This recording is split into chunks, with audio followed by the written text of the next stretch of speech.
श्री गुरु चरण सरोज रज निज मन मुकुर सुधार। वरनौ रघुवर विमल जसु जो दायक फल चार। बुद्धिहीन तनु जानिके सुमिरौ पवन कुमार।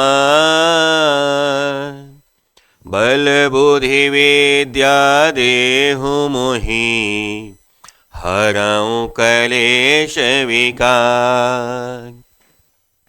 बल बुद्धि विद्या देहु मोहि हरौ कलेश विकार। बल बुद्धि विद्या देहु मोहि हरौ कलेश विकार। इस कलिकाल में, कलिकाल समझते हैं, कलियुग में एकमात्र ऐसे देवता हैं जो जीवित हैं, हां, जिनको देव की श्रेणी में हम लोग रखते हैं। उनमें से श्री हनुमान जी महाराज। कैसे पता? अश्वत्थामा बलिर्व्यासो हनुमांश्च विभीषणः कृपः परशुरामश्च सप्तैते चिरजीविनः। ये 7 चिरजीवी हैं। कौन?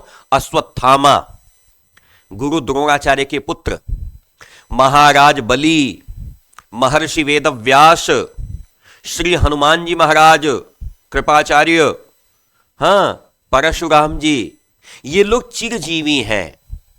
इसमें से देवता की श्रेणी में श्री हनुमान जी महाराज की पूजा होती है, जो कि जीवित हैं। इसलिए इस कलयुग में हम लोग श्री हनुमान जी की आराधना करते हैं और कहते हैं, हे प्रभु, बल बुद्धि विद्या देहु मोहि।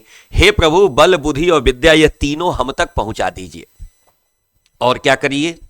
हरौ कलेश विकार।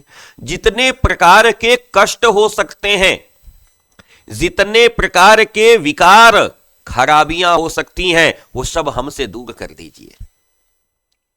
मैंने हनुमान जी की वंदना के साथ आज के कार्य को प्रारंभ करने का निर्णय लिया है। आइए हम सभी एक दूसरे का स्वागत करते हैं।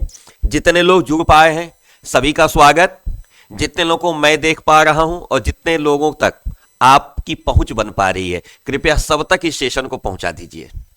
जितने लोग व्यक्तिगत से मुझे देख पा रहे हैं सबका स्वागत है। हाँ, मैं रविकांत मित्र त्रिपाठी, जनपद देवरिया, उत्तर प्रदेश से, और आप देख रहे हैं RMT एकेडमी। आज का जो विषय है वो है नृपतिर दिलीप। क्या है? नृपति दिलीप। यहां पर विसर्ग का रेफ हुआ है, अर्थात विसर्ग र में बदल गया है। शब्द है नृपति ही दिलीप। तो नृपति ही का जो विसर्ग है वो रकार बन के ऊपर गया है, जिसको रेफ कहते हैं। शब्द बना है नृपतिर दिलीप। ये कौन है भाई? ये राजा दिलीप कौन है? ये भगवान श्री राम के पूर्वज हैं। भगवान श्री राम के पूर्वज, यानी भगवान श्री राम के बाबा लोगों की जो परंपरा है उनमें से एक है। उन्हीं के बारे में आज हमें पढ़ना है। विषय क्या है कि आज का यह जो पाठ है वो केवल और केवल साहित्यिक हिंदी वाले बच्चों के लिए है। किसके लिए है? केवल साहित्यिक हिंदी, यानी ऐसे बच्चे जो विशेषतः आर्ट साइड से पढ़ रहे हैं, यह पाठ केवल उनके लिए है। अर्थात आप अपने विद्यालय में यह पता करिएगा, अगर आप साहित्यिक हिंदी से पढ़ रहे हैं तो ही यह पाठ आपको पढ़ना है, अन्यथा की दशा में यह पाठ आपके लिए कारगर नहीं है। आइए शुरू करते हैं। पाठ का पहला श्लोक हमारे पीछे है। आप सभी का ध्यान यहां चाहूंगा। एक बार फटाफट अगर मेरी बात अच्छी लगती हो, वीडियोज अच्छे लगते हो, मेहनत अच्छी लगती हो, तो वीडियो को लाइक कर लीजिएगा। और जितने लोग भी मुझे देख पा रहे हैं सभी का स्वागत है। कोशिश करूंगा कमेंट्स में मैं कम से कम रहूं, यहां पर ज्यादा रहूं। ठीक है। दूसरी बात, मैं आपको कोई समस्या होने नहीं दूंगा। क्यों नहीं होने दूंगा? क्योंकि परीक्षा में कैसे लिखेंगे उसी आधार पर मैंने यह पीडीएफ ही बनाया है। पीडीएफ अगर आपको चाहिए तो दो रास्ते हैं। इसी वीडियो के डिस्क्रिप्शन बॉक्स में लिंक पड़ा हुआ है, वहां से आप हमारा यह पीडीएफ मंगा सकते हैं, जो कि गारंटीड है। किस लिए? 95 प्लस के लिए। ठीक है, ये पीडीएफ अगर आप मंगा लेते हैं तो फिर लाइव झिंगा लड़ा। 7 नंबर का प्रश्न आएगा, यानी आपको एक श्लोक मिलेगा, 5 नंबर का अनुवाद और 2 नंबर का संदर्भ मिला के 7 अंक की बात आपको करनी है। पहला श्लोक देखेंगे, वैवस्वतः मनुर्नाम माननीयो मनीषिणाम आसीन महेक्षिताम आद्य प्रणवः छंदसाम इव। पहले तो समझें, अगर कभी संस्कृत में जरूरत पड़ जाए तो उपमा अलंकार का बहुत ही सुंदर उदाहरण है ये ध्यान रखिएगा। किसका उदाहरण है? उपमा अलंकार का। बहुत सुंदर उदाहरण है। अगर कभी आपको संस्कृत में बताना पड़ जाए कि सर एक उपमा का उदाहरण दीजिए, तो संस्कृत में उपमा अलंकार का बड़ा सुंदर उदाहरण है। आइए अब बात करते हैं। वैवस्वतः मनुर्नामः, वैवस्वत नाम के मनु। मनु कौन है? वही जिनके पुत्र होने के नाते हम सभी मानव कहलाते हैं। वैवस्वत नाम के मनु जो है, माननीयो मनीषिणाम, मनीषी माने होता है विद्वान, जो विद्वानों में बड़े सम्मान के योग्य थे, माने जो विद्वत समाज में जिनकी बड़ी पूजा होती थी। वैवस्वत नाम के मनु जो कि मनीषियों में सम्माननीय थे। आसीन हुए, महेक्षिताम, महेक्षिताम माने राजा, आद्य शुरुआत के, प्रणव, प्रणव का मतलब होता है बच्चों ओम। जो ओम होता है ना, ओम, इसको बोलते हैं प्रणव। छंदस का मतलब होता है वेद। इव माने की तरह, इव यानी वाचक शब्द है जो उपमा बनाने के लिए आया है। तो पूरा अर्थ देखेंगे, वैवस्वत नाम के जो मनु हैं वह विद्वानों में बड़े सम्माननीय थे, और वह पृथ्वी के शुरुआती राजाओं में वैसे ही थे जैसे वेदों के शुरुआत में प्रणव होता है, अर्थात ओम होता है। ठीक, मेरी बात समझ में आ रही है? मैं थोड़ा माइक दूर कर रहा हूं, आवाज थोड़ा सा गड़बड़ कर दी, कोई बात नहीं। चलो, तो वैवस्वत नाम के मनु विद्वानों में बड़े सम्मानीन हुए। वे क्या थे? वे बिल्कुल वैसे ही राजा थे जैसे वेदों में प्रणव अर्थात ओम का स्थान है, वैसे ही धरती के समस्त राजाओं में इनका स्थान था। श्लोक समझ में आया? अगर श्लोक समझ में आया तो बाबू इसका अनुवाद देखें। वैवस्वत नाम के राजा विद्वानों में पूज्य, वेदों में ओम की तरह राजाओं में प्रथम हुए। सोचो, यह एक लाइन आपको 5 अंक दिलवा देगी, यह ध्यान रखना बेटा। अगर श्लोक अच्छे से समझ में आ गया, वैवस्वत नाम के मनु विद्वानों में माननीय हुए, आसीन माने हुए, महीक्षिताम आद्य शुरुआती राजाओं में, प्रणव छंदसाम इव, छंदस में प्रणव की तरह। वेदों में जैसे ओम होता है वैसे ही पृथ्वी के राजाओं में सबसे आगे नाम गिना जाता है। किसका? वैवस्वत नाम के मनु का, जो कि विद्वानों में बड़े पूज्य थे। हो गया अर्थ। 5 नंबर, संदर्भ लिखने का तरीका आप लोग पिछले वीडियो से लगातार सीख चुके हैं। फिर भी अगर आपको लगता है तो प्रस्तुत श्लोक हमारी पाठ्य पुस्तक संस्कृत के नृपतिर दिलीपः नामक पाठ से लिया गया है। अगर आप ऐसे लिख पाए तो 2 अंक आपको यहां पर भी मिल जाएंगे। अब फटाफट हमको कमेंट में यह बताइए, कौन ऐसा भैया या कौन ऐसी दीदी है हमारी जो यह 2 अंक नहीं निकाल पाएगी संदर्भ वाला, और ये 5 अंक अनुवाद वाला। मतलब 7 अंक निकालने में हमारे किसी भैया किसी बहनी को कोई दिक्कत है? अगर नहीं है तो वीडियो को लाइक करना तो बनता है, क्यों? कर लेंगे ना? हां, तो सभी का स्वागत है एक बार फिर से हमारे सेशन आरएमटी एकेडमी पर। बताना चाहूंगा यह सेशन केवल साहित्यिक हिंदी के बच्चों के लिए है, यानी यह पाठ किसके लिए है? केवल साहित्यिक हिंदी। श्लोक नंबर 2, तदन्वय शुद्धिमतिः प्रसूतः शुद्धिमत्तरः दिलीप इति राजेन्दु इंदु क्षीर निधौ इव। फिर उपमा लगी है यहां पे भी, ये भी उपमा ही है। लो, इसमें भी उपमा है। क्या कहा इन्होंने? तदन्वये, अन्वय का मतलब होता है पीछे चलना, यहां पर अन्वय का अर्थ हुआ वंश परंपरा। तदन्वये, उन्हीं की वंश परंपरा में, शुद्धिमति ही, जिसमें सुंदर बुद्धि वाले लोग होते थे, अर्थात सुंदर बुद्धि वाली उनकी वंश परंपरा में प्रसूतः, जन्म लिए, शुद्धिमत्तरः, और भी प्रखर बुद्धि वाले, यानी वैवस्वत नाम के मनु की जो वंश परंपरा थी, यानी उनके पुत्र उनके पुत्र उनके पुत्र, वो बहुत ही प्रखर बुद्धि वाले थी। और उसी प्रखर बुद्धि वाली परंपरा में और भी प्रखर बुद्धि वाले जन्म लिए। क्या जन्म लिया भाई? दिलीप इति राजेंदु, दिलीप नाम के राजाओं में चंद्रमा, राजा धन इंदु, राजेंदु, राजाओं में चंद्रमा की तरह चमकदार, इंदु क्षीर निधौ इव, जिस प्रकार से क्षीर निधि, क्षीर निधि माने होता है बच्चों समुद्र, जिस प्रकार से समुद्र में चंद्रमा निकला था। आपको पता है ना चंद्रमा का जन्म कहां से हुआ? समुद्र से हुआ है। कैसे? जब समुद्र मंथन हो रहा था तो उसमें से चंद्रमा प्राप्त हुआ था। कहा जिस प्रकार से समुद्र में से चंद्रमा का जन्म हुआ था, उसी प्रकार से महाराज मनु के शुद्ध वंश परंपरा में और भी प्रखर बुद्धि वाले दिलीप का जन्म हुआ था। दिलीप इति राजेंदु, दिलीप भी राजाओं में चंद्रमा की तरह थे, जैसे समुद्र में से चंद्रमा उत्पन्न हुआ। यानी समुद्र की तुलना की गई है महाराज मनु की वंश परंपरा से, और दिलीप की तुलना की गई है उस सुंदर चंद्रमा से। संदर्भ देखें, जस का तस, संदर्भ में कहीं कोई दिक्कत है नहीं, संदर्भ तो जो चल रहा था वही चलेगा। 2 अंक। अनुवाद की बात करेंगे। उनके तदन्वय, मनु के पवित्र वंश में, शुद्धिमति ही, बहुत अधिक शुद्ध बुद्धि युक्त, शुद्धिमत्तरः, अर्थ मिलाते चलिएगा। उनके वंश परंपरा में, कौन सी वंश परंपरा? शुद्धमति ही, सुंदर बुद्धि वाली, अर्थात पवित्र वंश में प्रसूतः जन्म लिए, शुद्धिमत्तरः, और भी सुंदर बुद्धि युक्त, राजाओं में श्रेष्ठ राजेंदु, कौन? दिलीप। कैसे? जिस प्रकार से क्षीर सागर में चंद्रमा जन्म लिया था। अर्थ समझ में अगर आ गया तो 5 अंक यहां पर, टोटल 7। तदन्वये शुद्धिमति ही, उनकी वंश परंपरा जो शुद्धिमति थी, बड़ी ही सुंदर प्रखर बुद्धि वाली थी, प्रसूतः जन्म लिए, शुद्धिमत्तरः, और भी सुंदर बुद्धि वाले।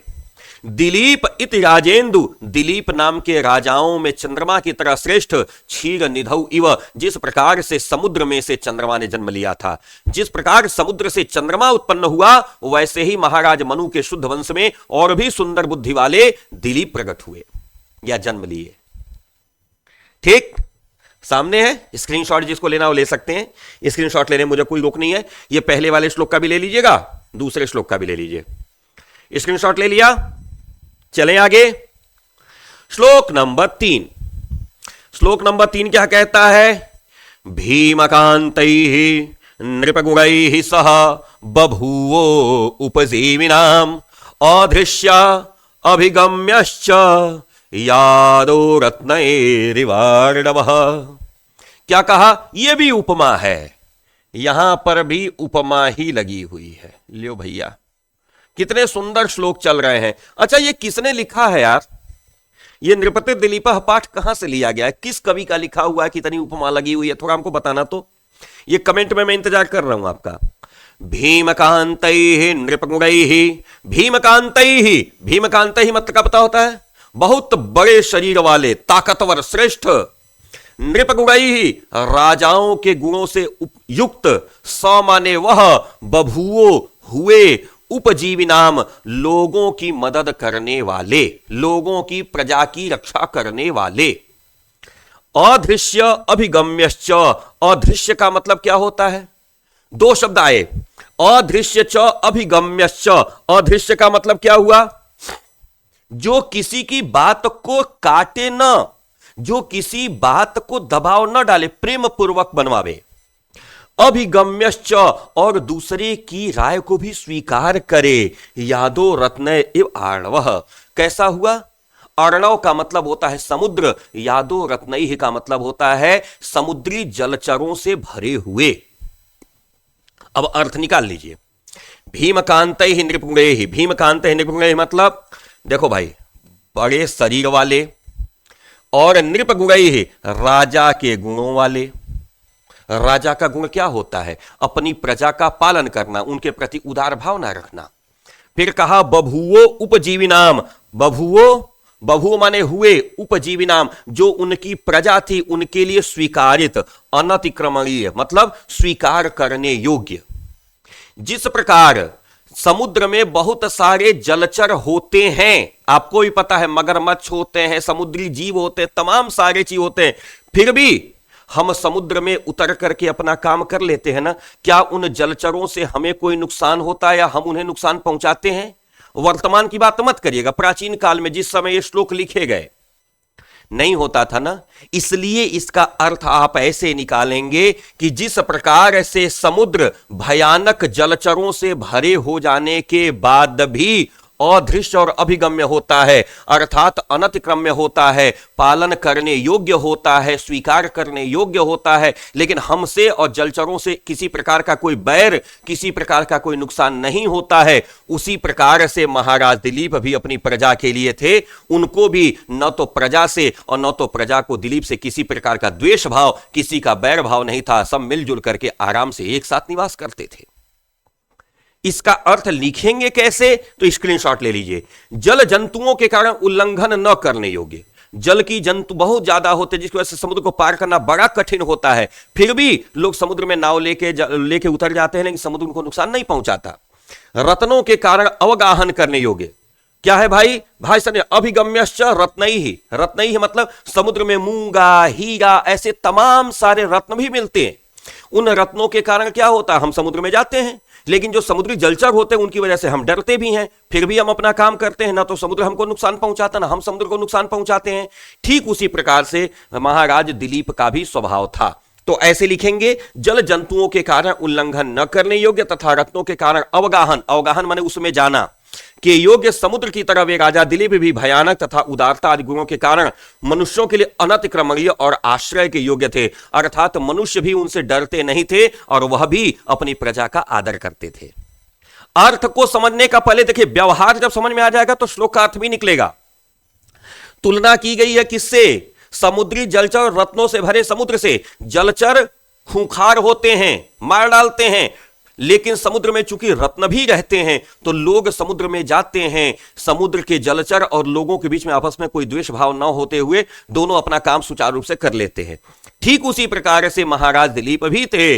वह भी क्या करते थे? वह भी अपनी प्रजा के लिए वैसे ही थे कि प्रजा के लोग राजा से डरते नहीं थे और वह भी अपनी प्रजा के लिए उदारतापूर्ण व्यवहार रखते थे। लो भाई 5 अंक, ये रहा 2 अंक का संदर्भ। संदर्भ के बारे में तो आपको पता है कि एक पाठ का संदर्भ हमेशा एक ही रहता है, संदर्भ बीच बीच में बदलता नहीं। समझ में आ रही मेरी बात? श्लोक कठिन है कि आसान है, मैंने दोनों अर्थ बताए, और ध्यान रखिएगा व्यवहारिक अर्थ ज्यादा काम करता है। श्लोक समझ में आ जाएगा तो काम बन जाएगा। जिस प्रकार जलचर और रत्नों से भरे हुए समुद्र को उल्लंघन करना, पार कर जाना मनुष्य के लिए कठिन होता है, लेकिन फिर भी मनुष्य उससे भयभीत नहीं होता और सागर मनुष्यों को नुकसान नहीं पहुंचाता। ठीक उसी प्रकार से अत्यंत शक्तिशाली और भयानक होने के बावजूद महाराज दिलीप कभी किसी को नुकसान नहीं पहुंचाते थे और लोग भी उनके पास जाने में भयभीत नहीं होते थे। पूरा अर्थ ऐसे लिखेंगे तो काम आपका बन जाएगा।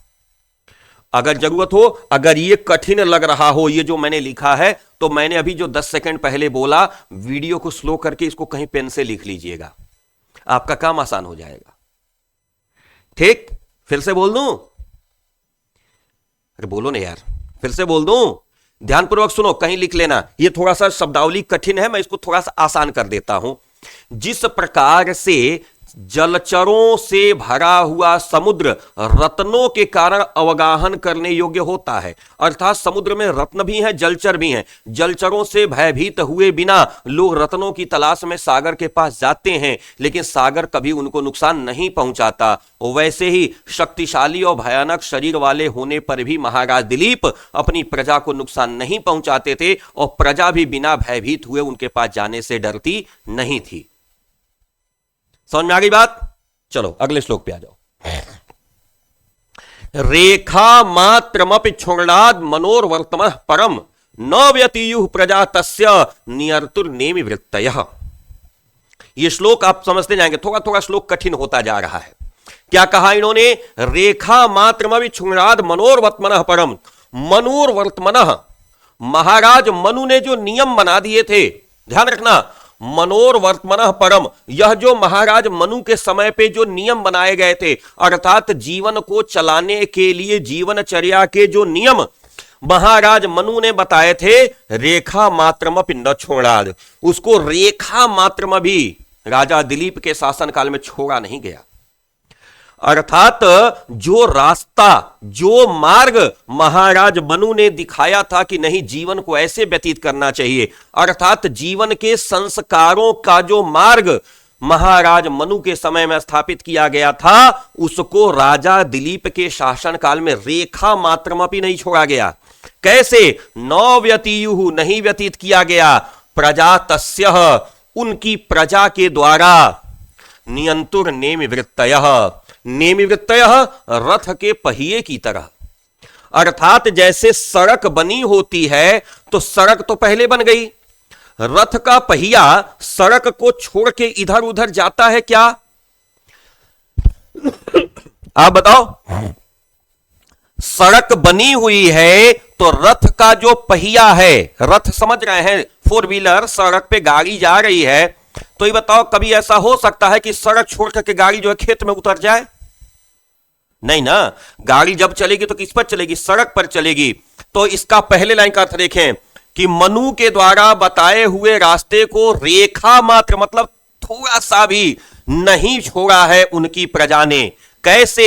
नियंतुर नेमि वृत्तयः, जिस प्रकार नेमि वृत्त नियंत्रित रहता है, जिस प्रकार रथ अपने मार्ग पर ही चलता है, पहले से बने बनाए मार्ग को छोड़ करके नहीं चलता, वैसे ही उनकी प्रजा ने भी पहले से बनाए गए संस्कृति और चरित्र के मार्ग को नहीं छोड़ा। संदर्भ लिखने आपको आ चुका है, इसलिए संदर्भ में बात नहीं कर रहा, मैं सीधे अनुवाद की बात कर रहा हूं कि उनकी प्रजा ने मनु द्वारा निर्दिष्ट बताए गए मार्ग का रेखा मात्र में भी उल्लंघन नहीं किया। जैसे कुशल सारथी पहिए को मार्ग से रेखा मात्र भी विचलित नहीं करते। कहने का आशय यह है कि राजा दिलीप के शासनकाल में प्रजा परंपरा का पालन करने वाली थी, अनुशासित और मनु के बताए मार्ग का अनुकरण करने वाली थी। श्लोक समझ में आया? रेखा मात्रमपि, रेखा के बराबर, मतलब रेखा कितनी पतली होती है उतना भी उनकी प्रजा ने उस मार्ग का उल्लंघन नहीं किया जो मार्ग महाराज मनु के द्वारा बताया गया था। अर्थात जीवन जीने का चरित्र की जो परंपरा मनु महाराज के समय बनाई गई थी, उस परंपरा का उनकी प्रजा उसी प्रकार पालन करती थी जैसे एक कुशल सारथी रथ के पहिए को सड़क से रेखा मात्र भी विचलित नहीं करता। 5 नंबर, और संदर्भ से 2 नंबर आपको निकलना ही था, यानी 7 नंबर का मामला क्लियर है। किसी को कोई असुविधा हो तो बताना भाई, जहां असुविधा हो बता दीजिएगा, ठीक है? हां। आकार सदृश प्रज्ञ, प्रज्ञया सदृशागम, आगमई सदृशारंभ, आरंभ सदृशोदय। अच्छा, आपने एक चीज सुनी है, बिना विचारे जो करे सो पाछे पछताए, काम बिगाड़े आपनो जग में होत हंसाए। जो बिना विचारे काम करता है ना, वो बाद में जाके फंस जाता है। ऐसा पता नहीं आपको पता होगा, ऐसा साहित्य कहते आए हैं। आज राजा दिलीप के बारे में जानिए क्या कहते हैं हमारे कवि। मैं अभी क्लास के अंत में बताने वाला हूं इसके कवि कौन है, अगर आपको पता चल गया तो कमेंट में बताइए, मैं देख रहा हूं।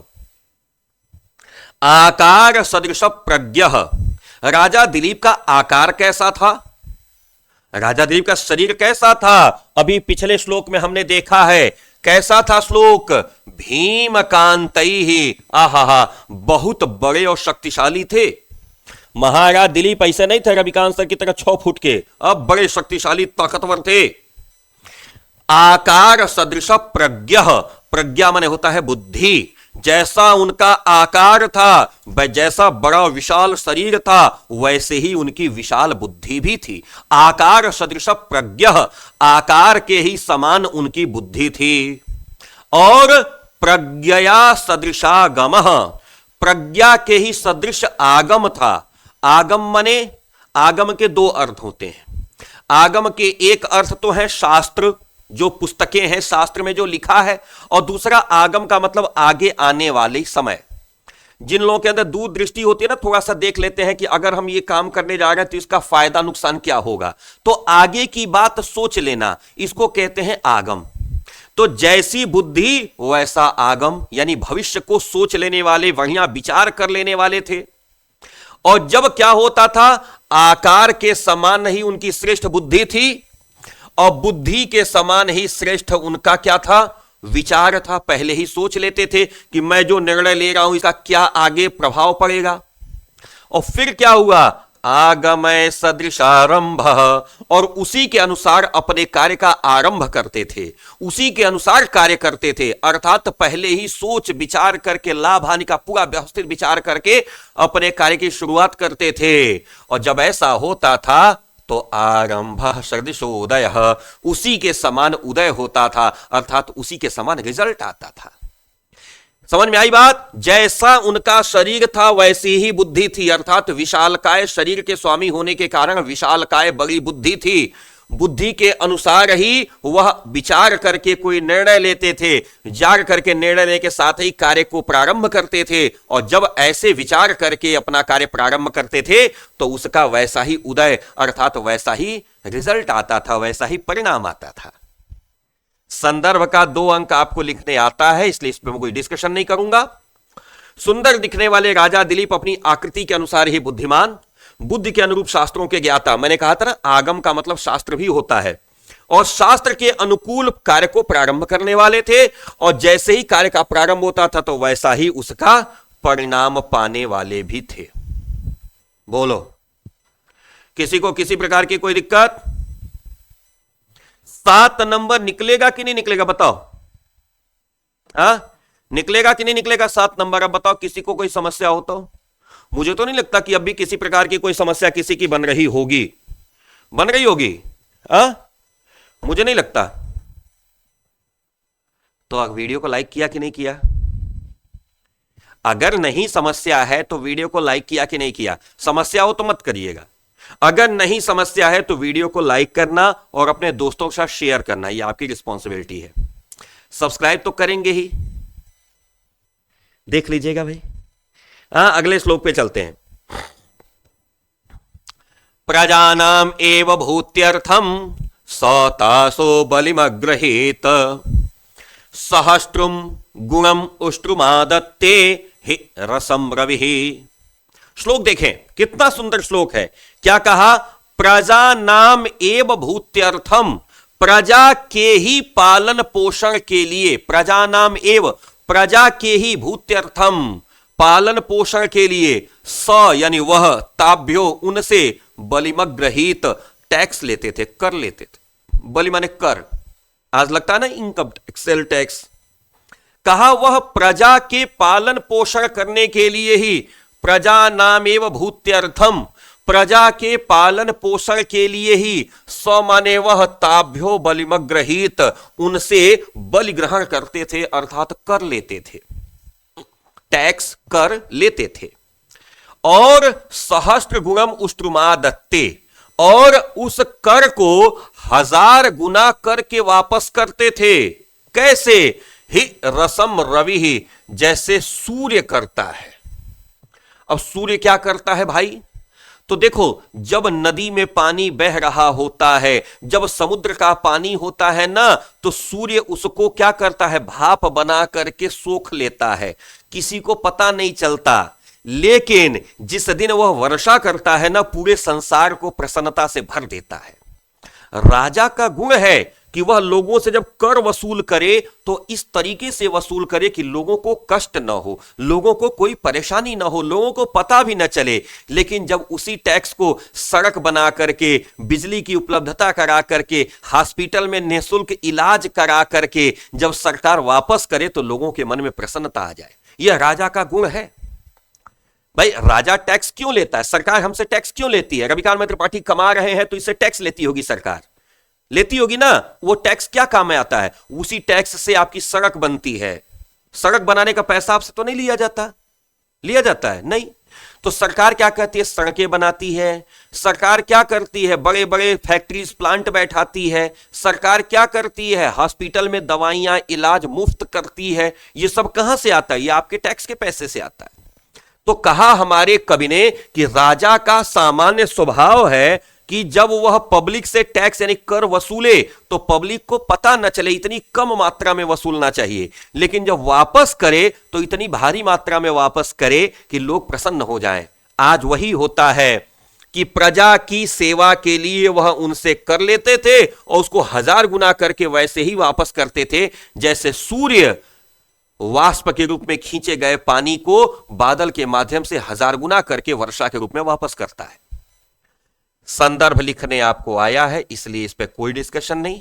डिस्कशन आता है कि प्रजा के कल्याणार्थ वह उनसे कर ग्रहण करते थे, जैसे सूर्य सहस्त्र गुना यानी 1000 गुना जल प्रदान करने के लिए ही पृथ्वी से जल ग्रहण करता है। 5 नंबर स्क्रीनशॉट जिसको जिसको लेना हो मैं जगह दे देता हूं, लेते रहिएगा और खुद नोट्स बनाने का प्रयास करिएगा। अगर आपको लगता है कि नहीं सर समय नहीं है, मैं नहीं बना पाई, चाहे मैं नहीं बना पाया, तो आप ये नोट्स ऑर्डर करके मंगवा लीजिएगा। 1 हफ्ते के अंदर हम आप तक पहुंचवा देंगे। मैक्सिमम 1 वीक, 1 सप्ताह के अंदर ये किताब आप तक पहुंच जाएगी, जिसमें यह चीजें आपको मिलेंगी। जिनके पास किताब है एक बार बताने, आप कौन से पेज नंबर पे है ये जो चल रहा है, जो हम लोग पढ़ रहे हैं? पेज नंबर 82, पेज नंबर 82 और 83, ठीक है ना? पेज नंबर 82 और 83 पे हम लोग हैं, ठीक ना? फिलहाल पेज नंबर 82 पे हम लोग काम कर रहे हैं, ठीक है? पेज नंबर 82 यानी 82 पे हम लोग हैं, ठीक है ना? चलो आ जाओ अगले श्लोक पे। सेना परिषदस्तस्य, स्नेना और परिषद, परिषद माने परिषद, परिषद माने मंत्रियों की जो सभा होती है। द्वयम एवार्थ साधनम, यह दोनों क्या थे, अर्थ के साधन मात्र थे। अर्थ का मतलब पैसा नहीं होता है, रिजल्ट होता है। मतलब क्या निकलेगा, तो देखो सेना और परिषद दो हैं इनके पास। सेना माने अगर कोई दुश्मन हमारे ऊपर चढ़ाई कर दे तो उससे कैसे निपटेंगे, इसके लिए सेना। और आंतरिक रूप में कोई अगर बलवा कर दे, झगड़ा कर दे, चोरी कर ले, लूट कर ले, देश के अंदर कोई मामला हो जाए तो कौन संभलेगा, तो मंत्रिमंडल। तो कहा द्वयम एवार्थ साधनम, ये दोनों तो बस ऐसे ही थे, इनका कोई बहुत मतलब नहीं था। महाराज दिलीप के साथ तो 2 ताकतें थीं। ताकतें कौन कौन थीं? शास्त्रेषु अकुंठिता बुद्धि, शास्त्रों में अकुंठित बुद्धि। अकुंठित का मतलब होती है प्रखर, शास्त्रों में प्रखर बुद्धि, यानी राजा दिलीप शास्त्रों के बहुत बड़े ज्ञाता थे। शास्त्रों के ज्ञाता होना और मौरवी धनुष चातता, और धनुष पर चढ़ी हुई मौरवी यानी डोरी। राजा दिलीप के धनुष की प्रत्यंचा हमेशा चढ़ी रहती थी, अर्थात कोई कुछ बोला, एक बार चला धनुष समाप्त। कहा कि राजा दिलीप के पास सेना और परिषद तो बस ऐसे ही थी, नाम के लिए थी। वास्तविकता उनकी जो चलती थी वो किससे चलती थी? शास्त्रेषु अकुंठिता बुद्धि, शास्त्रों में प्रखर बुद्धि, शास्त्रों का ज्ञान, और मौरवी धनुष चातता, और धनुष पर चढ़ी हुई प्रत्यंचा। यानी राजा दिलीप अपने बुद्धि और बल इन दोनों पर भरोसा रखते थे। सेना और परिषद तो बस ऐसे ही दिखाने के लिए थी। इसीलिए मैंने आपसे कहा था बल बुद्धि विद्या देहु मोहि हरहु कलेश विकार। हे हनुमान जी, बल बुद्धि विद्या हमको दे दीजिए, बाकी संसार में जो चीज भी है वो सब हम पा लेंगे, अगर बल बुद्धि और विद्या ये 3 चीज हमको मिल गई तो, है ना? तो देखें अर्थ एक बार फिर से, सेना और परिषद तो बस ऐसे ही थे। दरअसल द्वयम एवार्थ साधनम, उनके मतलब की चीजें बस 2 थीं। शास्त्रेषु अकुंठिता बुद्धि, शास्त्रों में प्रखर बुद्धि, और मौरवी धनुष चातता, और धनुष पर चढ़ी हुई डोरी। संदर्भ तो आपको पता है, संदर्भ एक ही चल रहा है। उस नृपत दिलीप की सेना तो उसका साधन मात्र थी, अर्थ के साधन तो बस 2 थे, शास्त्रों में प्रखर बुद्धि और धनुष पर चढ़ी हुई प्रत्यंचा। 5 नंबर, अच्छा, आपको क्या लगता है इतना आसान कहीं और मिला था श्लोक? इतना आसान तरीके से एक एक शब्द का अर्थ आपको कहीं समझने को मिला था कि यहीं मिल रहा है? कमेंट में बताइए। सेशन तो लाइव चल रहा है, मैं बस कमेंट आप लोगों का थोड़ा सा टिपिकली जवाब बस दे रहा हूं, क्योंकि क्लास तो लाइव ही चल रही है। हाँ, ये मत चक्कर में पड़िएगा कि नहीं सर, अरे तो रिकॉर्डेड पढ़ाते हैं सर। मैं लाइव पढ़ाता हूं और मैं हर चीज पे ध्यान रखता हूं। बोलिए। तस्य संवृत मंत्रस्य गूढ़ांकारेंगितस्य च फलानुमेया प्रारंभा संस्कारा प्राक्तना इव। तस्य संवृत मंत्रस्य, उनके संवृत मंत्रस्य, मंत्र माने होता है मंत्रणा यानी बातचीत, संवृत माने गुप्त। राजा दिलीप जब बातचीत करते थे तो उसको बड़ा गोपनीय रखते थे, अपनी बात सबको बता नहीं देते थे।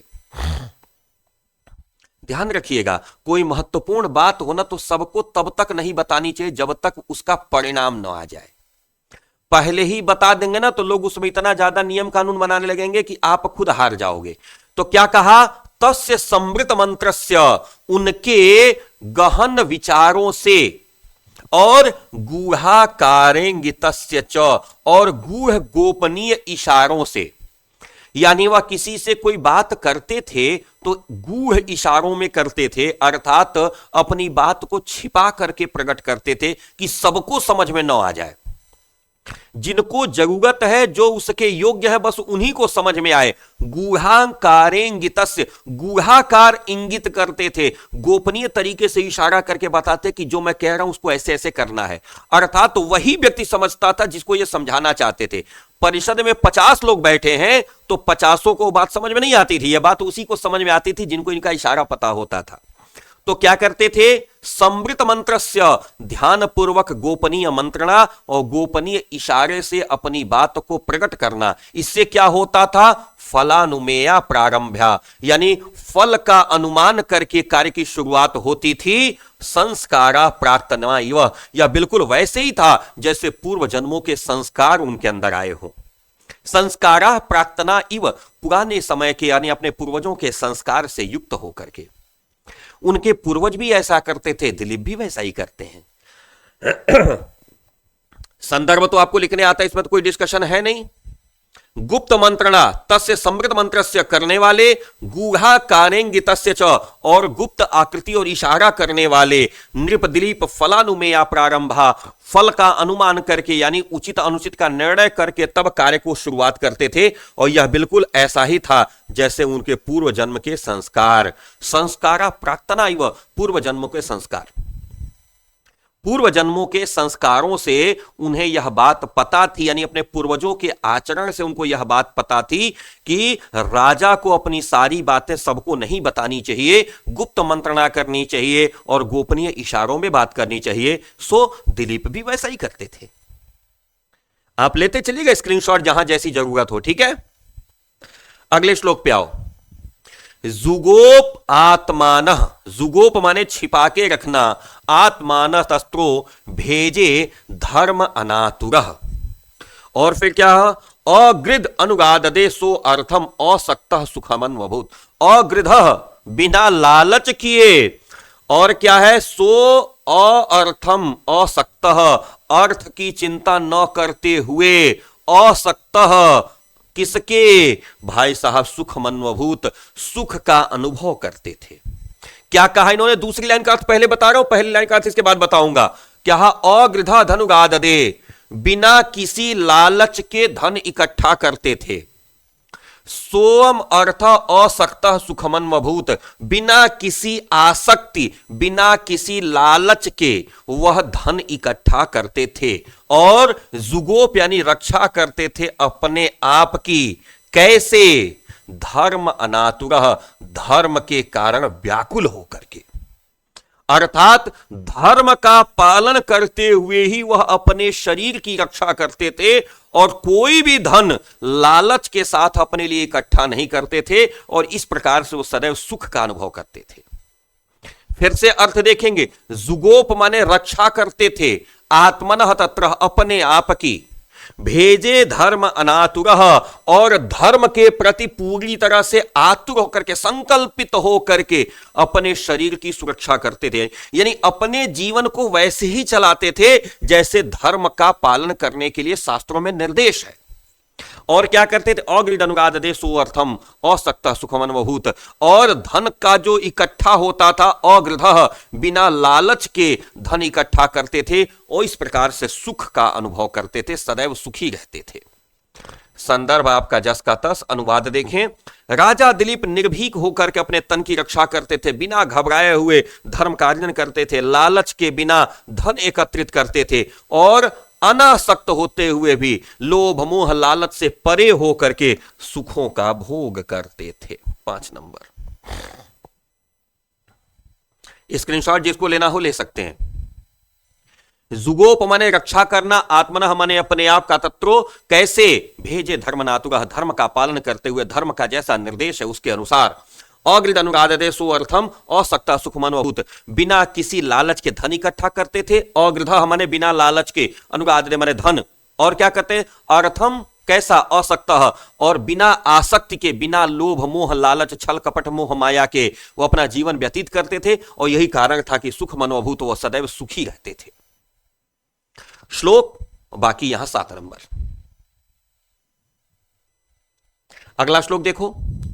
ज्ञाने मौनम क्षमा शक्तौ त्यागे श्लाघा विपर्ययः गुणा गुणानुबंधित्वात् तस्याः स प्रसवा इव।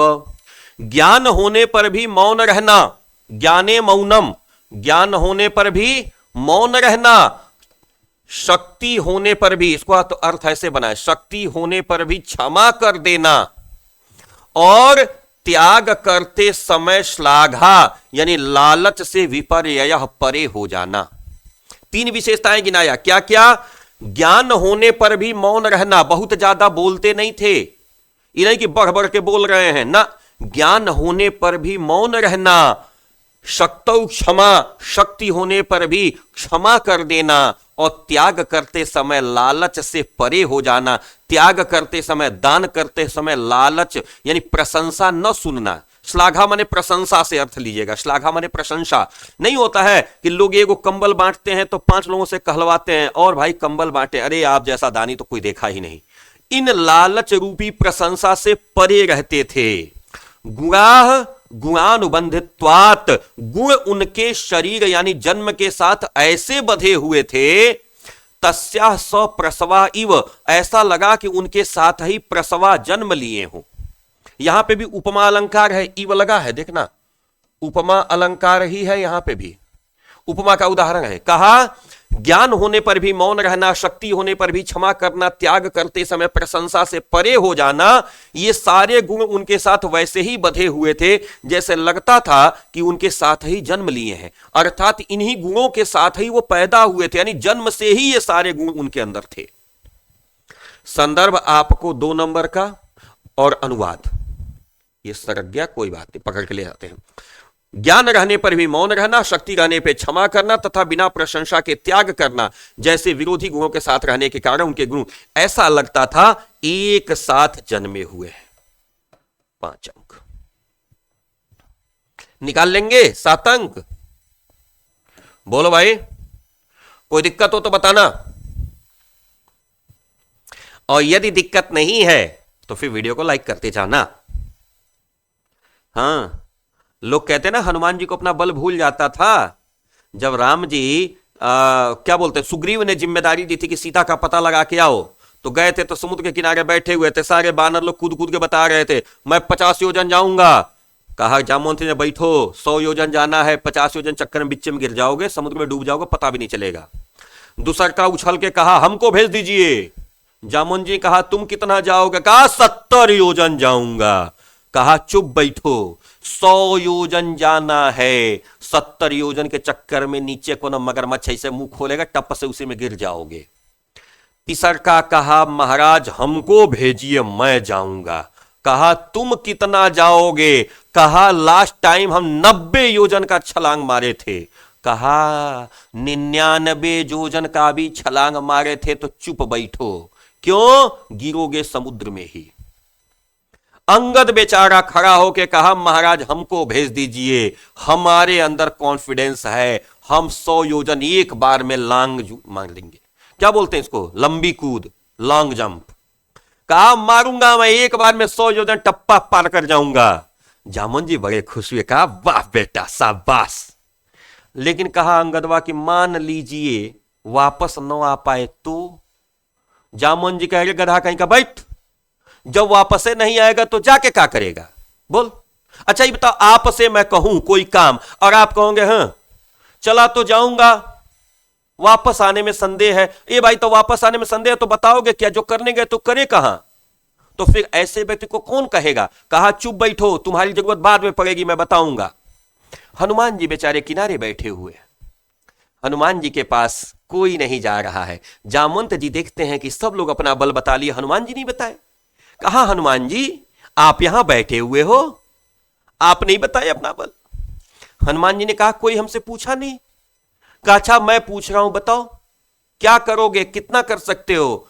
कहा जामवंत जी एक बात बताएं, लंका चला जाऊंगा, 100 योजन तो कुछ नहीं है, मैं पार कर जाऊंगा, सारे सहायकों के साथ रावण को मार डालूंगा, सीता जी को ससम्मान लेकर के वापस चला आऊंगा, इतना मैं कर दूंगा। अब आप बताइए मुझे करना कितना है? जामोहन जी का आंखें इतना बड़ा बड़ा गोल गोल हो गया। कहां है? यानी हम तुम्हारा इंतजार कर रहे थे और बात हमको बताई जाती कि हनुमान जी को बल भूल जाता था। नहीं, हनुमान जी वही काम करते हैं जो राम जी को प्रिय है, और राम जी वही काम करते हैं जो उनके बाबा किया करते थे। उनके बाबा क्या करते थे? ज्ञान होने पर भी मौन रहते थे, बढ़ बढ़ के बोलते नहीं थे। राम जी भी बढ़ बढ़ के नहीं बोलते, तो हनुमान जी तो राम जी के सेवक हैं, कैसे बढ़ बढ़ के बोल दे? हनुमान जी भी नहीं बोलते, शांत रहते हैं, जब कहा जाता है तब बोलते हैं। श्लोक समझ में आया हो तो वीडियो को लाइक करना न भूलिएगा, ठीक है? हाँ, आगे बढ़ते हैं, अगले श्लोक पे आते हैं। अगला श्लोक क्या कहता है भाई? अनाकृष्टस्य विषयैहि विद्यानां पारदृश्वनः तस्य धर्मरतेरासीत् वृद्धत्वं जरसा बिना। अनाकृष्टस्य विषयैर, विषयों में वो अनाकृष्ट थे, विषयों की तरफ तो ध्यान ही नहीं देते थे। विषय माने हिंदी, अंग्रेजी, भूगोल, इतिहास, नागरिक शास्त्र, फिजिक्स, केमिस्ट्री, मैथ, बायो नहीं। विषय का मतलब होता है लोभ, मोह, लालच, छल, कपट, ये विषय हैं। विषयानाम अनाकृष्टः, विषयों की तरफ ध्यान ही नहीं देते थे, अनाकृष्ट थे, उधर जाते ही नहीं थे, उधर उनका ध्यान ही नहीं जाता था। और विद्यानाम पारदृश्वनः, और विद्याओं में तो पारंगत थे। जितने तरह की विद्या हो सकती थी, हर प्रकार की विद्या में वो पारंगत थे, हर प्रकार की विद्या को उन्होंने सीख लिया था। तस्य धर्म रतेरासीद, वो धर्म में इतने डूबे हुए थे कि वृद्धत्वम जरसा बिना, बिना बुढ़ापे के उनका बुढ़ापा आ गया था। अर्थात उम्र नहीं बढ़ी थी, बुद्धि से वो इतने बूढ़े हो गए थे जितना सामान्य बूढ़े होते हैं। अर्थात यहां पे वृद्धत्व का अर्थ हुआ अनुभवी हो गए थे। जैसे बूढ़े लोगों के पास अनुभव होता है, वह अनुभव बिना बुढ़ापे के ही उनके अंदर आ गया था। जरसा माने बुढ़ापा, बुढ़ापा न होते हुए भी वो बूढ़े हो गए थे। अर्थात शरीर का बुढ़ापा नहीं आया था, लेकिन बुद्धि अनुभवी हो गई थी। समझ में आ गई बात?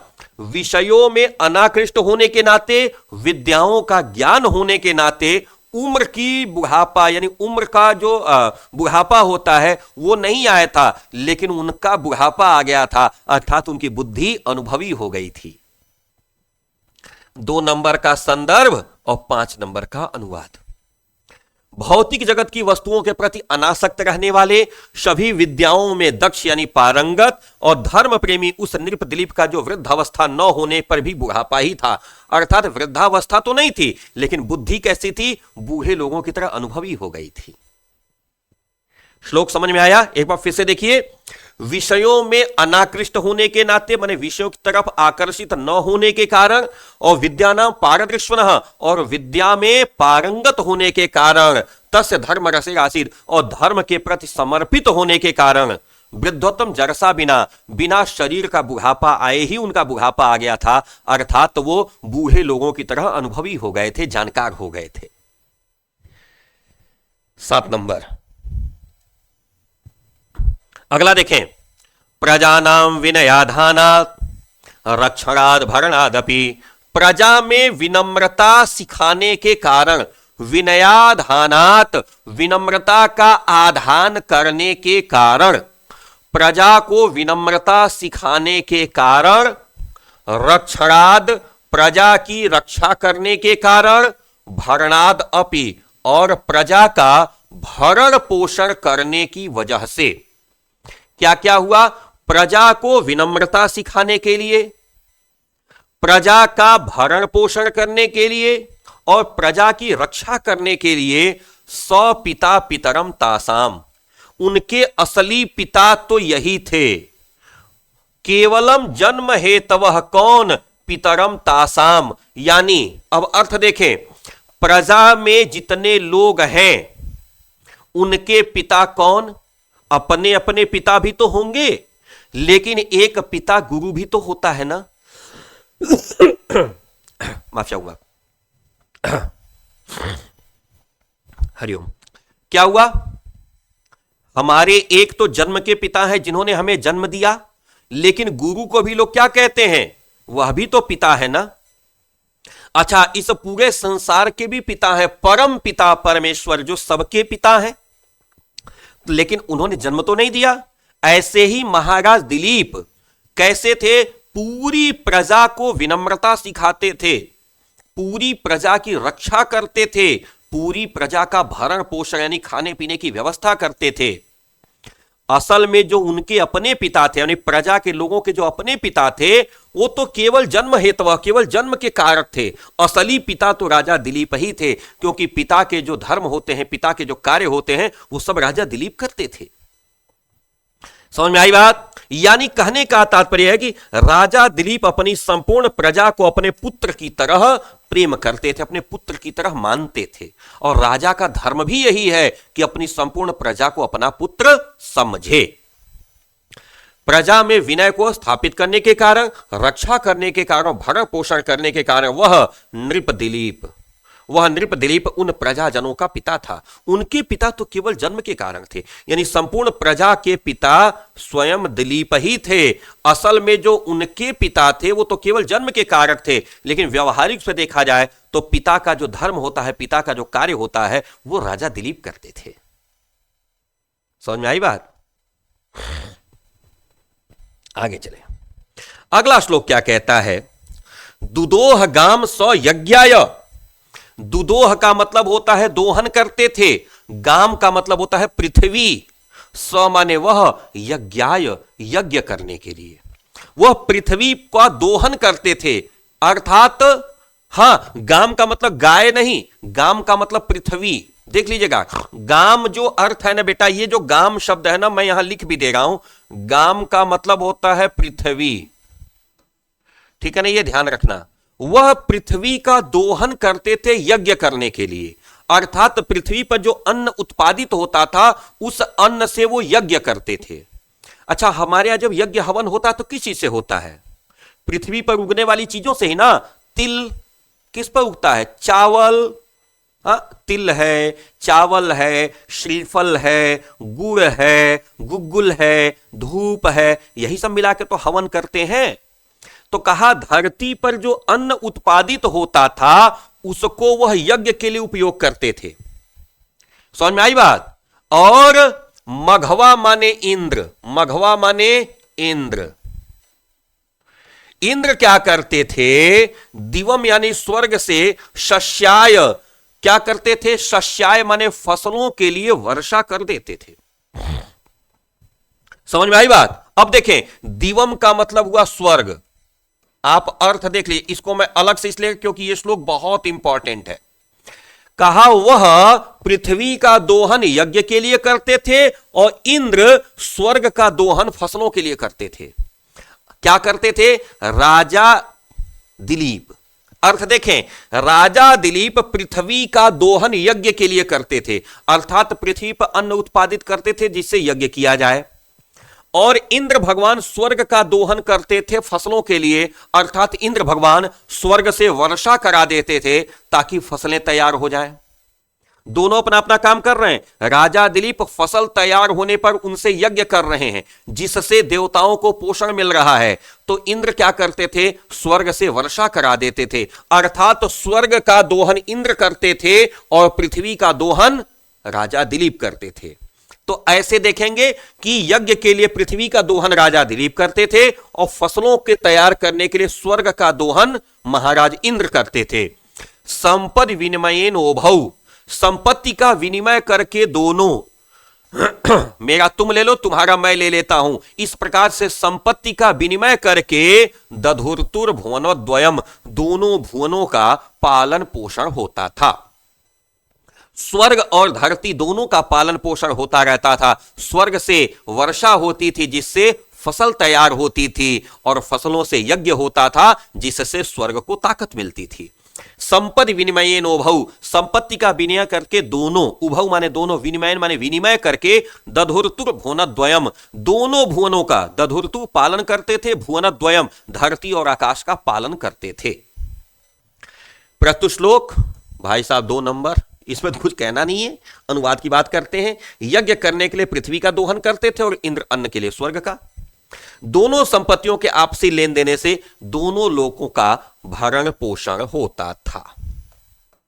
5 नंबर, और यकीन से बता रहा हूं कि जितना मेहनत मैं कर रहा हूं उसका आधा मेहनत अगर आप कर दिए ना तो 7 नंबर आपका निकल जाएगा। मजाक नहीं कर रहा हूं। और यदि मेरा क्लास अच्छा लग रहा हो, मतलब मेरे द्वारा पढ़ाई गई ये जो चीजें हैं कंटेंट अगर अच्छे लग रहे हो तो प्लीज वीडियो को लाइक जरूर कर दीजिएगा।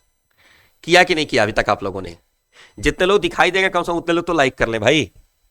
अगला श्लोक देखें, द्वेषो अपि सम्मतः, द्वेषी है, दुश्मन है लेकिन सम्मत, लेकिन ठीक बात अगर कह रहा है तो, द्वेषोऽपि सम्मतः, द्वेषी है, हमारा दुश्मन है लेकिन सम्मतः, फिर भी वो हमें पसंद है। कब? अगर वो शिष्ट आचरण कर रहा है तो, अच्छा आचरण कर रहा है तो। हमारा दुश्मन अगर अच्छे विचार वाला है तो वह राजा दिलीप को पसंद था। द्वेषोऽपि शिष्टः सम्मतः, द्वेषी है, शत्रु है लेकिन शिष्ट है, सदाचारी है तो सम्मत है, तो हमें पसंद है। कैसे? यथा आर्तस्य औषधम, जिस प्रकार से दुखी व्यक्ति को औषधि प्रसन्न होती है। औषधि माने दवाई, दवा तीखी होना तब भी वह पसंद होती है किसको? रोगी को। रोगी के लिए तीखी दवा भी पसंद होती है ना। ठीक उसी प्रकार से राजा दिलीप को सदाचारी दुश्मन पसंद था।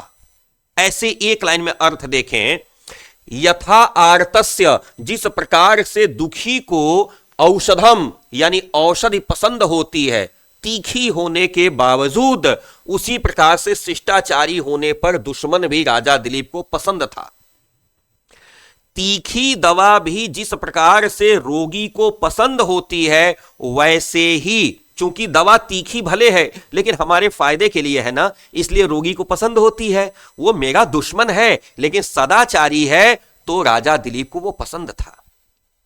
नीचे लिखते हैं, त्याज्यो दुष्टः प्रियो, लेकिन कोई प्रिय है मेरा, बहुत खास है, अपना है लेकिन दुष्ट है। प्रिय है मेरा, मेरा भाई है, मेरी बहन है, मेरा बहुत ही नजदीकी है, लेकिन अगर वो दुष्ट विचार वाला है, त्याज्यो, वह त्याग के योग्य था। कैसे? अंगुली उरगक्षता, जैसे सांप से डसी हुई उंगली। यह उंगली मेरी बड़ी प्रिय है लेकिन इसी उंगली में अगर सांप डंक मार दे, सांप डस ले, तो हम क्या करते हैं? उंगली को काट के हटा देते हैं ताकि पूरा शरीर बच जाए।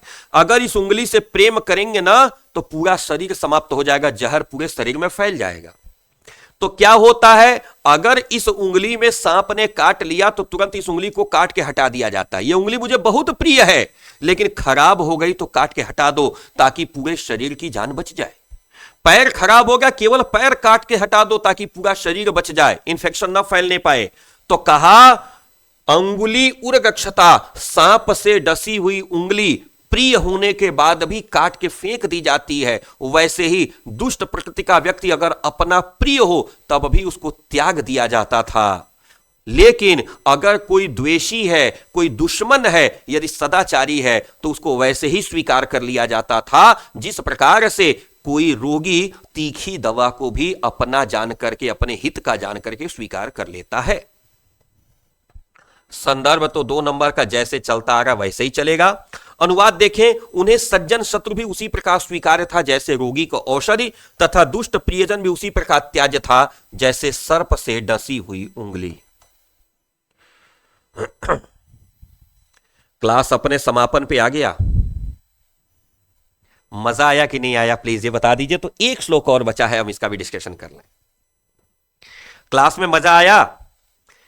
अगर मजा आया हो तो लाइक तो बनता है, और प्लीज वीडियो पर भी अपना प्यारा कमेंट जरूर दीजिएगा क्योंकि रिकॉर्डेड अवेलेबल रहेगा।